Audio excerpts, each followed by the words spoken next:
Amém, irmãos? Espero que os irmãos estejam bem.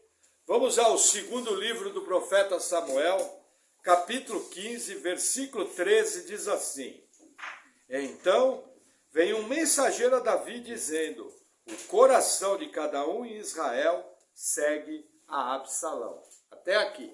Vamos orar. Senhor, nós oramos te agradecendo, oramos colocando a nossa vida diante de ti, colocamos essa palavra e oramos pedindo, Senhor, que o Senhor venha com o teu poder, que o Senhor venha edificando a tua igreja, nos dando entendimento e sabedoria. No nome de Jesus, amém. Amém, irmãos. Veja, na última palavra nós vimos Absalão trabalhando para tomar o poder em Israel. E ele está fazendo isso de uma maneira sem aparecer. Até que chega um determinado momento em que muita gente dentro de Israel está atrás de Absalão. Inclusive, uma coisa curiosa, nós vimos juntos aqui, no versículo 7 do mesmo capítulo, que falava: e depois de 40 anos, Absalão fez tal coisa. Aí nós falamos, eu dei uma explicação para a igreja, que era 40 anos do início do reinado de Davi. Mas eu fiquei com aquilo me incomodando. E comecei a procurar, a cavocar. O que acontece? São 40 anos, uns intérpretes dizem que são 40 anos da época que Davi foi ungido rei. E isso bate com a narrativa bíblica que dá mais ou menos Absalão por 4 anos tomando o coração do povo. Por que essa data é importante? Porque eu tenho que entender que você não toma o coração do povo. Veja, Davi era o herói nacional. Davi era o camarada que matou Golias. Davi era o grande general de guerra, amado pelo povo. Davi foi marcado como um rei justo. Mesmo quando ele pecou, ele não pecou contra o povo. Ele continuou sendo um bom rei. O que a Bíblia nos mostra? Como que o coração do povo pode ser facilmente enganado. E se a pessoa não vigiar, ela começa a ir atrás de uma mentira. É o que está acontecendo aqui. Absalão começa a trair todo mundo, ele vai para Hebron. Aitofel, que é o principal ministro do rei, vai junto com Absalão. Lembrando que Aitofel era avô de Batseba. Muitos imaginam que Aitofel armou vingança contra Davi, por ter trazido desgraça para sua família. É possível? É, mas a Bíblia não afirma isso. Mas o que nós sabemos é que até o principal ministro do rei aderiu à rebelião. E muita gente foi atrás de Absalão, num ponto em que os homens de Davi falam: olha, toda Jerusalém está indo atrás de Absalão. Lógico, não era exatamente toda. Estava falando muita gente. Mas aqui eu vejo uma característica importante de Davi. Veja que interessante, versículo 14. Disse, pois, Davi a todos os seus servos que estavam com ele em Jerusalém: levantai-vos e fujamos, porque não poderíamos escapar diante de Absalão. Dai-vos pressa a caminhar, para que porventura não se apresse ele e nos alcance, e lance sobre nós algum mal, e fira a cidade a fio de espada. Então os servos do rei disseram ao rei: eis aqui os teus servos, para tudo quanto determinar o rei, nosso senhor. E saiu o rei com toda a sua casa a pé. Deixou, porém, o rei 10 mulheres concubinas para guardarem a casa. Tendo, pois, saído o rei com todo o povo a pé, pararam num lugar distante. E todos os seus servos iam ao seu lado, como também todos os quereteus, e todos os peleteus, e todos os quiteus. 600 homens que vieram de Gate a pé, caminhavam diante do rei. Vamos fazer uma pausa aqui. Gente, Davi percebe a hora de sair. Ele percebe que a coisa vai engrossar. Ele percebe que a situação ficou feia.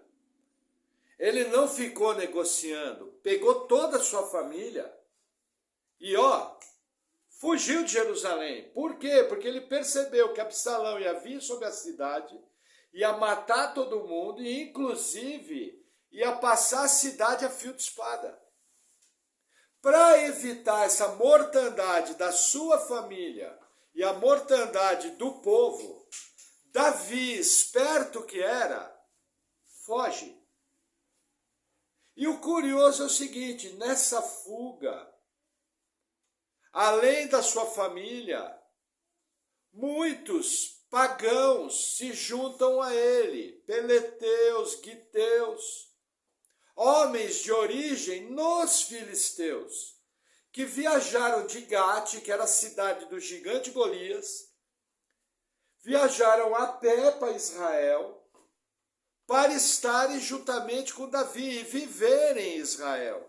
Eles se converteram ao judaísmo, mostrando aqui, inclusive, apontando para a salvação de nós, os gentios.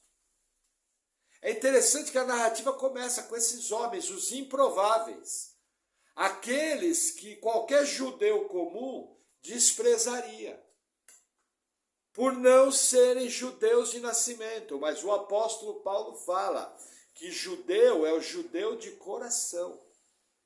É aquele que de verdade guarda a lei de Deus no seu coração e anda em aliança com Deus Altíssimo. O resto é só aparência exterior. E esses homens estão presentes aqui. Amém? Vamos avançar mais um pouquinho. Versículo 19. Disse, pois, o rei a Itai, o guiteu: por que irias tu também conosco? Volta-te, fica-te com o rei, porque és estrangeiro e também desterrado de teu lugar. Ontem vieste, e te levaria eu hoje conosco a caminhar? Pois eu vou para onde puder ir. Volta, pois, e torna a levar os teus irmãos contigo, com beneficência e fidelidade. Respondeu, porém, Itai ao rei e disse: vive o Senhor, e vive o rei meu senhor, que no lugar em que estiver o rei meu senhor, seja para a morte, seja para a vida, aí certamente estará também o teu servidor.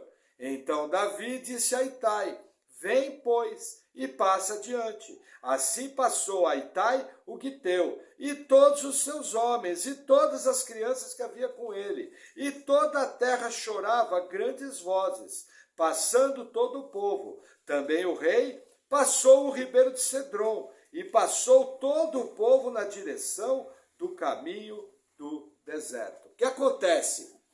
Os filisteus tinham um chefe sobre eles, Itai. E eles vieram e se estabeleceram em Jerusalém. O que estava acontecendo ali? Eles estavam deixando a sua nova vida para trás, eles estavam deixando as suas casas, eles estavam deixando o seu trabalho, eles estavam deixando tudo aquilo que eles foram fazer em Israel para fugir juntamente com o rei, mostrando fidelidade. Uma característica importantíssima para aqueles que Deus vai usar. Porque você ser fiel quando a vida melhora é fácil. Mas você ser fiel quando a situação te desagrada é bem mais difícil. Amém? Mas vamos continuar. Deixa eu dar uma linha aqui. Versículo 19. Não, perdão. Versículo 24. Eis que também Zadok ali estava, e com ele todos os levitas que levavam a arca da aliança de Deus. E puseram ali a arca de Deus, e subiu Abiatar, até que todo o povo acabou de passar da cidade. Então disse o rei a Zadok: torna a levar a arca de Deus à cidade, que, se achar graça aos olhos do Senhor, ele me tornará a trazer para lá, e me deixará ver a ela e a sua habitação. Se, porém, disser assim: não tenho prazer em ti, eis-me aqui, faça de mim como parecer bem aos seus olhos. Disse mais o rei a Zadok: o sacerdote: não és tu, porventura, vidente? Torna, pois, em paz para a cidade, e convosco também vossos 2 filhos, Aimás teu filho e Jonatas, filho de Abiatar. Olhai, que me demorarei nas campinas do deserto, até que tenha notícias vossas. Zadok, pois, e Abiatar tornaram a levar para Jerusalém a arca de Deus, e ficaram ali. Veja que interessante. Lembra do caso quando o sacerdote Eli e os filhos dele foram para a guerra? O que eles levaram? A arca de Deus. Quando Saul foi para a guerra, o que ele levou? A arca de Deus. Lembra que nós aprendemos que eles queriam usar a arca como um amuleto, achando que a simples presença da arca ia trazer a vitória? Davi não quis fazer isso. Davi se apegou com Deus. E ele entendia na sua cabeça que a arca não era propriedade de um rei. A arca representava a presença de Deus em Jerusalém. Davi não ousou tirar a arca de Jerusalém. Ao contrário, ele falou: olha, se Deus tiver prazer em mim, ele vai me devolver aqui. Se não, ele faz de mim o que quiser, porém a arca fica em Jerusalém. Porque aqui é o local de adoração a Deus. Seja o povo que for, ele merece a presença do Deus Altíssimo. Olha a cabeça de Davi. Qualquer outro rei pegava o amuleto, pegava o talismã. Tem essa palavra em espanhol? E usaria a arca como se fosse um troço para dar sorte. Mas Davi, com todos os seus defeitos, com todos os seus pecados, ele tinha o foco correto em Deus. E fez a coisa da forma certa. E continuou no caminho do deserto. E fez com que os 2 sacerdotes voltassem. Para quê? Para cuidar do serviço de adoração em Jerusalém. Davi era muito chegado dos levitas. Davi organizou as turmas de louvor que funcionavam na tenda. Davi escrevia salmos para os levitas cantarem. A Bíblia nos mostra que ele era extremamente chegado aos levitas. Porém, o foco dele eram as coisas corretas de Deus. Não mexa na arca. O lugar da arca é em Jerusalém. Amém? Vamos seguir mais um pouquinho, versículo 30. E seguiu Davi pela encosta do Monte das Oliveiras, subindo e chorando, e com a cabeça coberta, e caminhava com os pés descalços, e todo o povo que ia com ele cobria cada um a sua cabeça, e subiam chorando sem cessar. Então fizeram saber a Davi, dizendo: também Aitofel está entre os que se conjuraram com Absalão. Pelo que disse Davi: o Senhor, peço-te, que torne em loucura o conselho de Aitofel. E aconteceu que, chegando Davi ao cume, para adorar ali a Deus, eis que o Saio, o arquita, veio encontrar-se com ele, com a roupa rasgada e terra sobre a cabeça. E disse-lhe Davi: se passares comigo, ser-me-ás pesado. Porém, se voltares para a cidade e disseres a Absalão: eu serei, ó rei, teu servo. Bem fui antes servo de teu pai, mas agora serei teu servo. Dissipar-me-ás então o conselho de Aitofel. E não estão ali contigo Zadok e Abiatar, sacerdotes? E será que todas as coisas que ouvires da casa do rei farás saber a Zadok e a Abiatar, sacerdote? Eis que estão também ali com ele seus 2 filhos, Aimás, filho de Zadok, e Jonatas, filho de Abiatar. Pela mão deles aviso, me mandareis, de todas as coisas que ouvirdes. O Sai, pois, amigo de Davi, veio para a cidade, e Absalão entrou em Jerusalém. Olha que interessante, e o Sai, nós vamos ver na narrativa, tinha 80 anos. Nós estamos em 2 Samuel 15, tá? Para vocês saberem. Ele tinha 80 anos de idade, um homem de idade avançada. O povo estava viajando a pé. Você imagina um homem de 80 anos viajando a pé naquele terreno pedregoso do deserto, em trilhas difíceis, em escarpas extremamente complicadas. O que eu vejo aqui? Mais um homem que com 80 anos está disposto a fazer a vontade de Deus. É interessante porque na cultura ocidental, o homem de 80 anos é tido como velho. Vou falar uma coisa para vocês. Envelhecer não é problema. Envelhecer é inevitável. O problema é ficar velho e achar que você não serve para mais nada. Esse homem aqui é um exemplo. Aprendam um princípio para vocês carregarem para a vida toda.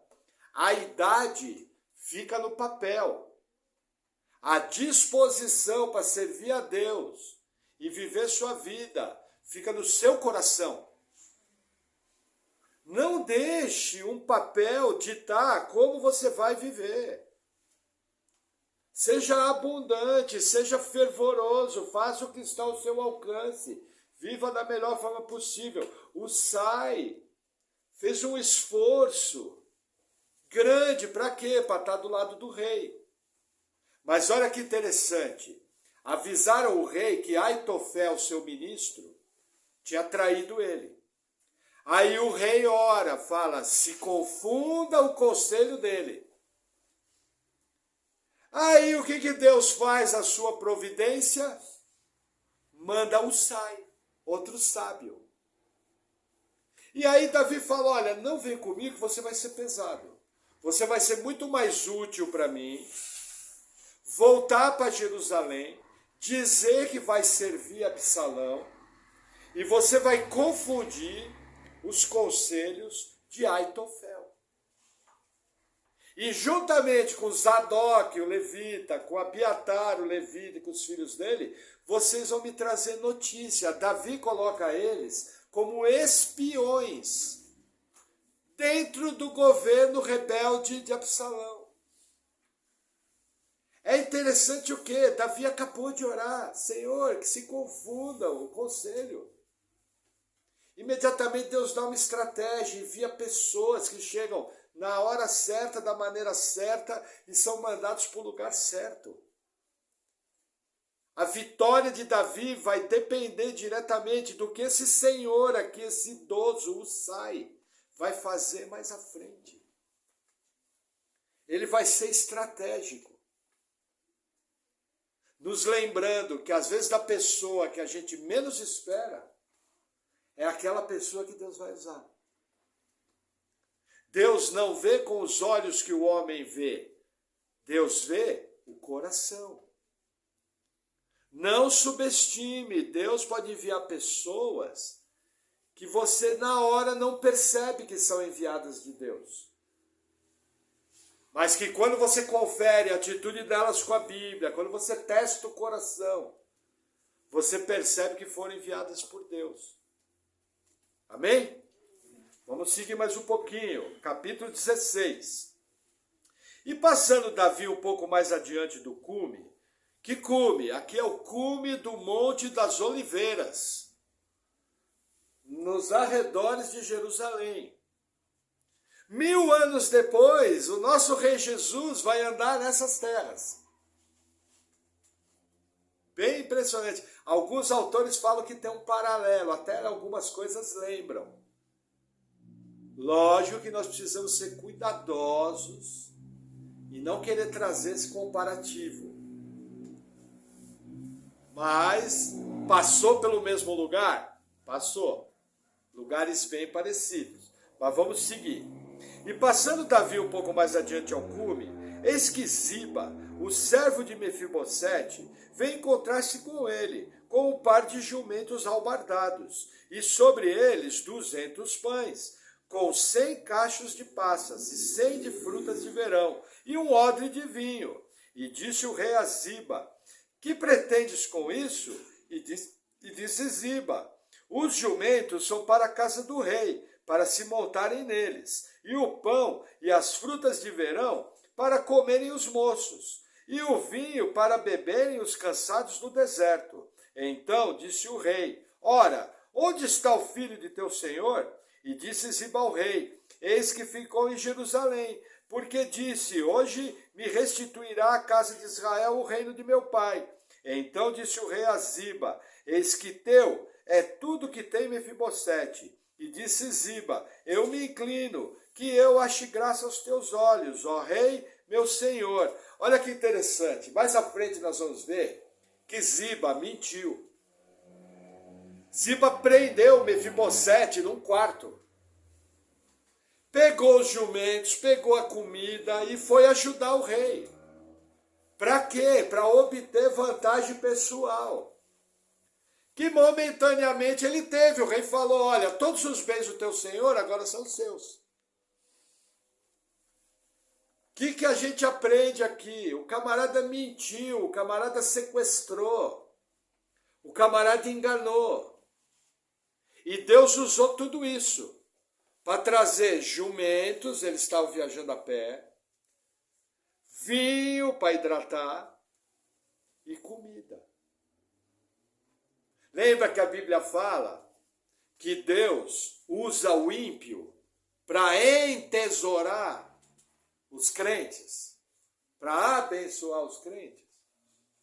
Isso aqui mostra a soberania de Deus. Veja, Ziba quis mentir, Ziba quis enganar, Ziba quis se aproveitar. Deus falou, usou tudo aquilo para abençoar Davi. Quantos de nós não somos abençoados por atitudes de ímpios? E sequer nós percebemos a mão de Deus. Porém, Deus está no controle de tudo. Não foi você que pecou, não foi você que enganou, não foi você que mentiu. Davi nem sabia que Ziba tinha mentido. Davi só olhou aqueles jumentos, aquela comida e falou: Opa, vem. E alimentou todo mundo. O que eu estou querendo mostrar para vocês, gente, é nosso dia a dia. Existem situações à nossa volta que a gente não sabe o que as pessoas estão pensando. Nós não sabemos o que elas estão fazendo. Nós não sabemos a intenção do coração. Nós apenas sabemos que Deus está no controle de tudo. E que Ele que cuida da nossa vida. Mas comece a prestar atenção. Se você abrir os olhos, você vai ver a mão de Deus nas situações mais estranhas, mais esquisitas. Amém? Vamos seguir na nossa leitura. Versículo 5. E chegando o rei Davi a Baurim, eis que dali saiu um homem da linhagem da casa de Saul, cujo nome era Simei, filho de Gerá. E saindo, ia amaldiçoando, e atirava pedras contra Davi, e contra todos os servos do rei Davi, ainda que todo o povo e todos os valentes iam à sua direita e à sua esquerda. E amaldiçoando Simei, assim dizia: Saí, saí, homem de sangue e homem de Belial, o Senhor te deu agora a paga de todo o sangue da casa de Saul, em cujo lugar tens reinado. Já deu o Senhor o reino na mão de Absalão teu filho, e eis-te agora na tua desgraça, porque és um homem de sangue. Então disse Abissai, filho de Zeruia, ao rei: Por que amaldiçoaria esse cão morto ao rei meu senhor? Deixa-me passar e lhe tirarei a cabeça.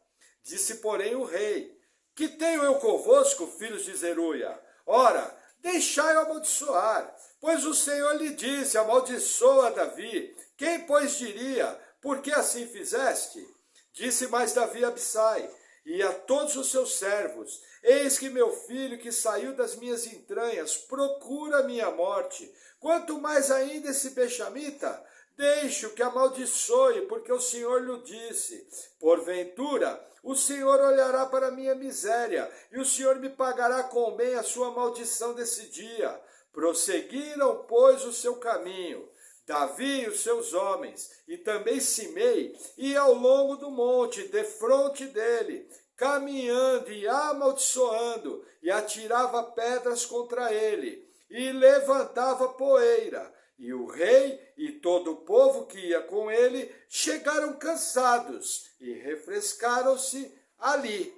Vamos fazer uma pausa, veja. Durante o caminho, sai um camarada chamado Simei e começa a amaldiçoar Davi. Cuspindo, jogando poeira, jogando pedras. Aí um dos generais de Davi, Abissai, fala, você vai deixar esse cão amaldiçoar? Deixa eu ir lá que com um golpe de espada já era. Lembra que os filhos de Zeruia eram os camaradas pau para qualquer obra? Só que Davi fala, não, deixa eu amaldiçoar, porque foi Deus que mandou ele amaldiçoar. E foi. Como é que eu sei que foi? Porque todas as coisas acontecem segundo a permissão de Deus. Davi está sendo humilhado publicamente. Davi está passando uma humilhação pública, da qual ele foi poupado quando adulterou com Batseba e quando assassinou Urias. Lembra que havia uma profecia do profeta Natã mostrando das consequências? Davi está sendo humilhado publicamente. E o que eu tenho que entender aqui, muitos pregadores cometem o erro de alegorizar o texto e falar, sabe quando você leva pedrada dos outros? E aí vem com todo aquele papo furado, conversa mole. Gente, o texto não está falando de levar pedrada dos outros. O texto está falando de humilhação pública. Pode acontecer que um dia você vai passar por uma humilhação. E com certeza ela vai vir de Deus. Para produzir algum tratamento. Para produzir algum fruto. Ah, pastor, é garantido que vai acontecer? Não sei, quem sabe da sua vida é Deus. Eu só estou dizendo que pode. Se um dia você vier passar por uma humilhação pública, pare, ore, busque a Deus o porquê daquilo. Não tenha uma atitude errada de se fingir de vítima. Não tenha uma atitude errada como Abissai tem, de fazer justiça com a própria mão. Haja como Davi, o Senhor permitiu isso. Se eu encontrar a favor do Senhor, eu vou retornar. Percebem? Normalmente, a minha reação é de vingança, é de raiva, é de ódio, é de amor próprio. Sendo que quando acontece uma humilhação na vida do crente, é algo extraordinário, mas que quer produzir um fruto. Se você olhar para trás da sua vida, você vai ver que você já sofreu algumas humilhações. E se você examinar bem com o maior cuidado, lá no fundo, foi você que provocou. Porque desrespeitou um princípio da palavra. Porque não estava prestando atenção numa direção de Deus. E às vezes foi necessário aquele tratamento de choque para que você caísse em si, enxergasse. Amém? Vamos seguir mais um pouquinho. A Bíblia nos fala que Davi chegou ao seu destino. E ali ele descansou e refrescou, porque eles estavam exaustos. Aí vamos para o versículo 15. Absalão, pois, e todo o povo, os homens de Israel, vieram a Jerusalém, e Aitofel com ele. E sucedeu que, chegando Usai, o arquita, amigo de Davi, a Absalão, disse Usai a Absalão, viva o rei, viva o rei. Olha que interessante. A Bíblia repete várias vezes, Usai, amigo de Davi. Usai, amigo de Davi. que o escritor bíblico está querendo nos mostrar? Nós vamos desenvolver isso mais à frente, a importância dos amigos de Deus. Entendeu? E aí, Absalão chega em Jerusalém, vai para o palácio. Aitofel está junto. De repente entrou, sai. Viva o rei, viva o rei. Saudando. Mas olha que interessante, já vou explicar. Versículo 17. Porém, Absalão disse ao Husai: é essa a tua beneficência para com o teu amigo? Por que não foste com o teu amigo? E disse Husai a Absalão: não, porém daquele que eleger o Senhor, e todo esse povo, e todos os homens de Israel, dele serei e com ele ficarei. E demais disso, a quem serviria eu? Porventura não seria diante de seu filho, como servi diante de teu pai? Assim serei diante de ti. Olha que interessante. Husai era uma raposa velha, era um lobo. Ele faz uma saudação, viva o rei. A pergunta é, que rei? Ele falou, viva o rei Absalão. Aí ele fala, eu vou servir o eleito de Deus. Quem é o eleito de Deus? Davi ou Absalão? Davi. Percebe o velhinho como era ligeiro?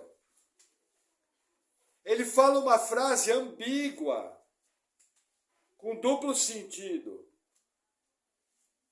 E na verdade ele está enganando Absalão. Porque dessa maneira ele conseguiu entrar no governo. E está do lado do rei. Percebem a esperteza dele, a astúcia dele? Alguém desavisado ia falar, Absalão, eu sou crente pentecostal, reformado, eu não minto. Eu estou aqui que é para trair você. Ia fazer isso? Porque eu não minto. Era uma mentira de Husai? Sim. Mas era o propósito do Senhor, enganar Absalão. Gente, entenda. Muito cuidado com essa informação. Não vai usar isso que eu estou falando para sair mentindo para os outros. Mentira é pecado. Aqui é uma situação isolada. Aqui existem centenas de milhares de pessoas em risco de vida. Um passo errado, Absalão sai matando todo mundo dentro de Jerusalém. E dentro de Israel. Isso aqui é um caso de exceção. E se a gente for olhar a maneira que o Husai fez, olha, você tem até dificuldade de enxergar mentira aqui, de tão habilidoso que ele foi.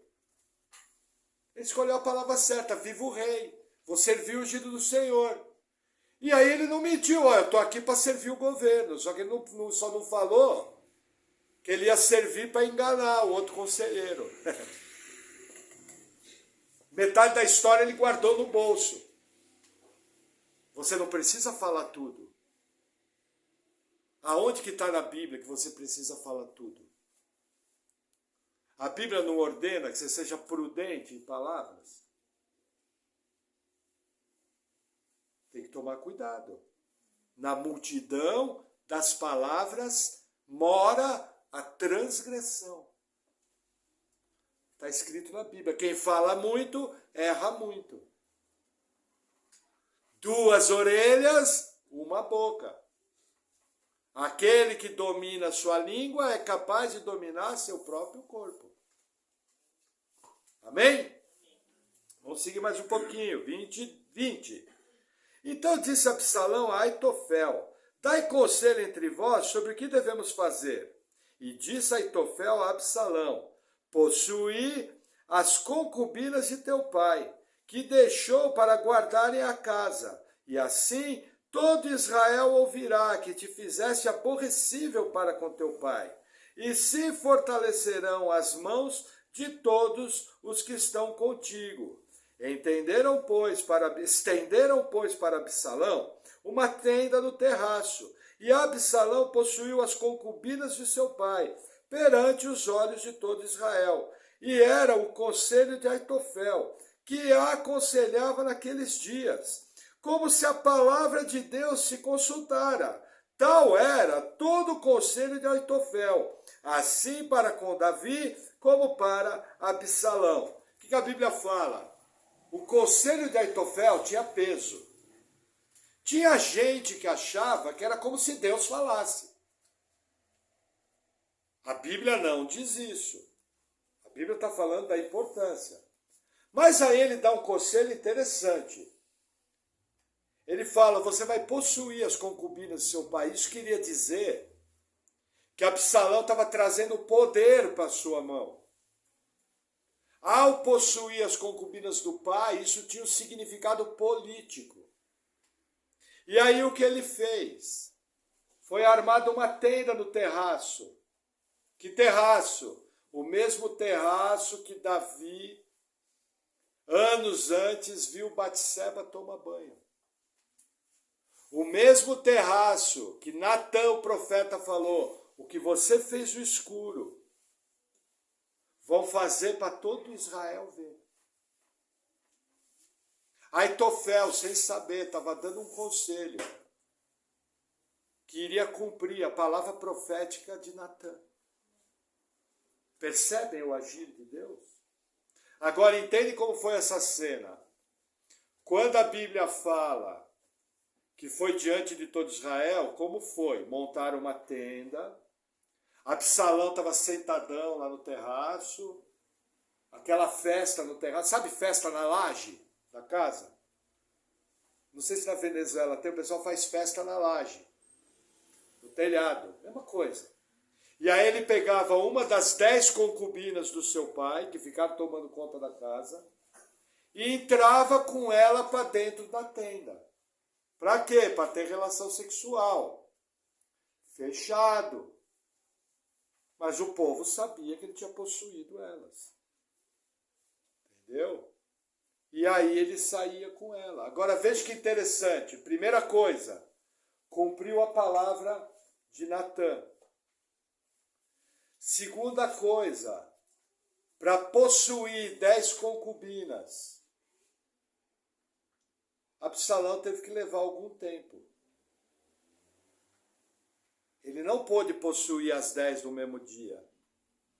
Absalão não era um atleta sexual. O que está acontecendo aqui? Deus está dando tempo a Davi. Provavelmente Absalão, olha, numa boa, não dei risada. Mas se Absalão fosse um cara saudável, ele ia levar pelo menos 3 dias e meio para possuir as 10 concubinas do pai.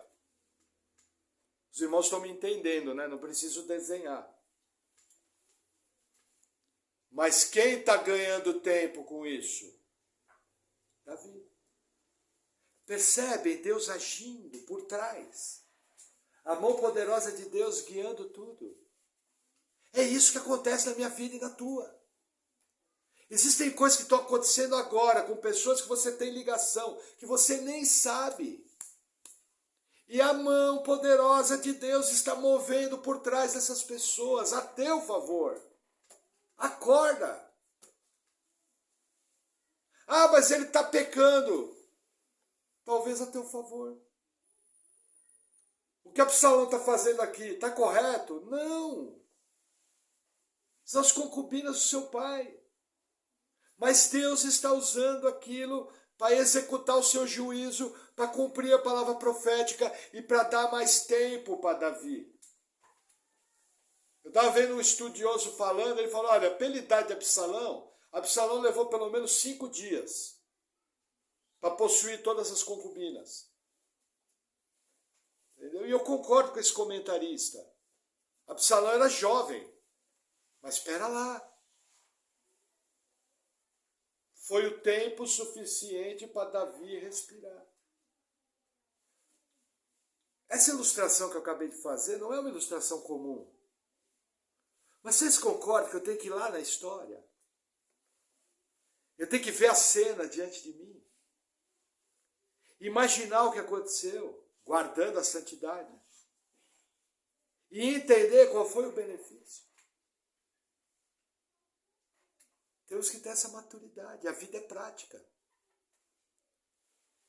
A vida que a gente vive é no dia a dia. Amém? Que mais que a gente vê aqui? A gente vê o seguinte, que Absalão está declarando com o povo, eu não tenho mais nada com meu pai. Rompi com ele. Aqui, oficialmente, Absalão foi a gota final. Porque o povo sabia que Davi estava vivo. E que ao Absalão se deitar com as concubinas, o povo sabia, Absalão rompeu com o pai. Houve um golpe de Estado. O rei Davi foi deposto. E seu filho Absalão reina. É muito interessante o que acontece aqui. Amém? Vamos a algumas aplicações práticas. Os irmãos ficaram só pensando. Devia filmar o rosto dos irmãos pensando. Glória a Deus, tem que pensar mesmo. Sabe qual é o problema nosso? A gente quer tirar a Bíblia da realidade. E ao tirar ela da realidade, o que o escritor bíblico quis escrever para nos ensinar, eu jogo no lixo. Nossa vida é prática, nossa vida é dia a dia, nós somos seres humanos, carne e osso. Vivemos uma vida cotidiana num mundo cheio de pecado, um mundo que jaz no maligno. Deixa de ser bobo. Se você fosse bobo, não era crente. O crente tem que ter uma astúcia e saber compreender as coisas como funcionam, senão você vai se machucar. Amém? Então vamos lá. Primeira aplicação prática, veja. Traição dos familiares. Você imagina você criar um filho e aquele filho te trair, querer matar você? Você imagina isso? Foi o que aconteceu com Davi. Será que Davi sofreu? Agora veja que interessante, assim que aconteceu, o que Davi fez? Se distanciou. Gente, entenda, seus familiares não são anjos. A verdadeira família sua, tirando a célula da sua casa, marido, mulher e filhos, é a família de Jesus. Você foi colocado numa nova família. Você tem, entre aspas, um novo sangue correndo na sua veia. Você tem uma nova natureza. Entenda, para muitos familiares seus, você é um maluco. Você é um fanático religioso que está jogando sua vida no vaso sanitário, na lata de lixo, e está perdendo seu tempo. O que eu tenho que fazer com parentes que são traiçoeiros? Manter uma distância saudável. Ah, pastor, mas eu tenho que amar. Vamos fazer o seguinte, ame de maneira bíblica. Prega para ele toda vez que você vê. Me dá 2 visitas. Na terceira ninguém fica. Porque se não sai demônio, sai o endemoniado. E o endemoniado não aguenta ouvir a palavra de Deus. Porque a palavra de Deus é a espada afiada de 2 gumes. E ninguém gosta de ouvir a palavra de Deus. Gente, deixa de ser romântico. Tem a palavra romântica em espanhol? Olha as pessoas como elas são. O fato da pessoa ter nascido na sua família não quer dizer que ela quer o seu bem. Ela tem que dar provas de que ela quer o seu bem. Da mesma maneira que quem é da família de Cristo também tem que dar provas de que é seu parceiro. Se você não fizer isso, você vai se machucar. O que tem de crente que se machuca? Aí depois vai chorar para Deus. Deus, ele me traiu. Deus não vai responder isso. O pastor vai responder, né? Pô, mas ele era uma cascavel. Tem cobra cascavel? Jararaca? Na Venezuela? É. Era uma cascavel, você não sabia, nunca percebeu. Você não viu que a hora que ele falava o veneno escorria por aqui assim? Vocês entenderam? Isso é uma lição de vida. Se afaste de pessoas problemáticas. Paulo fala em 1 Coríntios, as más conversações corrompem os bons costumes. Isso é doutrina bíblica. Com quem você tem conversado, com quem você tem andado junto, com quem você está perto. Está pedindo para ser traído? A pessoa vive do seu lado, ela arrebentou o cheque especial, arrebentou o cartão de crédito, está devendo o aluguel, está devendo a luz, está devendo a água, não quer saber de trabalhar. E aí vem pedir R$ 300 emprestado. Você acha que ela vai pagar? Não, irmão, mas só pediu o cartão de crédito. Alguém já viu essa história? De pessoa próxima pediu o cartão de crédito? Alguém já ouviu? De que planeta vocês são? Só eu vivo aqui na Terra? É o que mais tem, gente pedindo cartão de crédito. Aí eu pergunto, você nunca parou para pensar que se a pessoa não cuidou do cartão de crédito que era dela, se ela não cuidou do nome dela, ela vai cuidar do seu nome? Estão entendendo? Nossa, o pastor é duro. Não, sou realista. Está na hora de você começar a olhar os olhos da maneira que Jesus falou. Simples como as pombas e prudentes como as serpentes. Deus te dá o dinheiro, Ele exige de você que você seja um administrador fiel. E administrador fiel não pega o dinheiro que Deus deu e dá na mão de pessoa irresponsável que vai picar dinheiro. Amém? Vamos seguir mais um pouquinho. Tá. Gente, Davi, quando viu que a coisa era errada, picou a mula. Quantas situações no dia a dia que a gente deveria se afastar mais rápido e não se afastou. E quando você foi ver, você estava no meio de uma confusão que você não tinha nada a ver. Gente, foge de encrenca, foge de bagunça, foge de coisa ruim. Não se misture. Gente que cria confusão vai colocar você na confusão. Faça que nem Davi, viu que a coisa ficou esquisita? Some. Ah, pastor, ele vai ficar bravo. Melhor ele bravo do que você encrencado. Já viu gente que só causa confusão? E põe você no meio? É o que Davi fez. Isso é uma aplicação prática. Davi viu que o caldo ia engrossar, que a coisa ia ficar feia, se mandou. Que mais? Veja, quando Simei chegou do lado, Simei humilhou Davi. Não só isso, ele falou uma mentira de Davi, porque Davi protegeu a vida de Saul. Davi não derramou uma gota de sangue da família de Saul. Davi foi bondoso com o neto de Saul, Mefibosete. Gente, se prepare. Vão falar mal de você, vão mentir sobre você, vão difamar a sua pessoa. Eu conheço várias pessoas que têm pessoas próximas a ela, que os parentes mais próximos só falam mal dela. Eu conheço pastores, que pessoas próximas, eu já vi pastor, que os irmãos deles falavam mal dele por trás, e da família.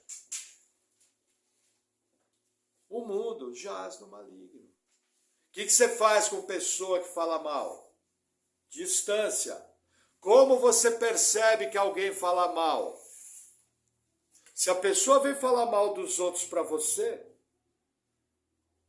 sempre, assim que ela virar as costas, vai falar mal de você para os outros. Entendeu? É um traz e leva, leva e traz. Já viu pessoa que só fala mal dos outros? Pode ter certeza, assim que ela virar as costas, vai falar mal de você. porque é boca do diabo. Novamente, mantém distância. Você vai ver que você vai viver bem mais feliz. Amém? Que mais que a gente percebe? Gente, os verdadeiros amigos aparecem nas crises. Quando a coisa fica feia, quando a coisa fica complicada, quando todo mundo se vira contra você, só vão ficar do seu lado os verdadeiros amigos. Das mais variadas formas, tentando ajudar da melhor maneira possível. Tentando fazer o seu melhor. Veja, esse capítulo aqui deveria chamar o capítulo dos amigos de Davi. Todo mundo que na pior crise do seu governo abriu mão do conforto pessoal para ir fazer o que era correto fazer para um amigo. Agora, eles são tudo da família de Deus aqui. Amigos verdadeiros.